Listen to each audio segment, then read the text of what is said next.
தாயின் 110வது பிறந்த நாளை ஊரையே கூட்டி கறிவிருந்து வைத்து கொண்டாடிய மகன். தாய்க்கு மகன் ஆற்றும் உதவி.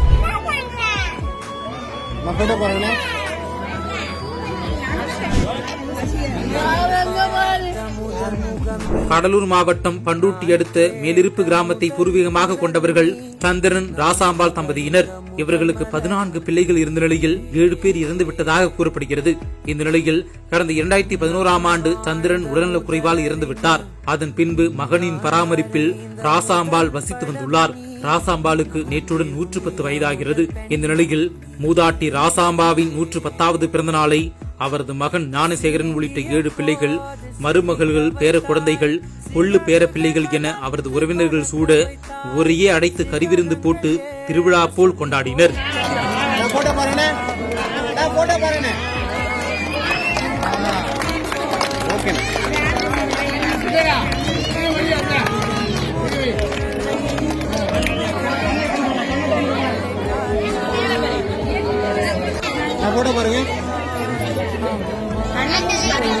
இந்த நிகழ்வு அப்பகுதி மட்டுமின்றி சுற்றுவட்டார மக்கள் மத்தியில் நிகழ்ச்சியை ஏற்படுத்தியது. இன்றைய காலகட்டத்தில் பெற்றோர்களை முதியோர் இல்லத்தில் விட்டு செல்லும் பிள்ளைகளின் மத்தியில் 110 வயது வரை தனது தாயை பாதுகாத்து பராமரித்து வந்து 110வது பிறந்த நாளை கறிவிருந்துடன் திருவிழா போல் கொண்டாடிய ஞானசேகரன் மற்றும் அவரது உறவினர்களின் செயல் அப்பகுதி மக்களிடையே பாராட்டினை பெற்று வருகிறது. பண்ருட்டி வட்டம் மேலிருப்பு கிராமத்தில் சந்திரப்பிரியாட்சி மனைவி ராசாம்பாள் என்னுடைய தாய், அவருக்கு 110வது பிறந்த நாள் கொண்டாடி கொண்டிருக்கிறோம். இதுல வந்துட்டு 4 தலைமுறை கண்ட ஒரு முதிய மூதாட்டி. அவருக்கு இப்போ நாங்க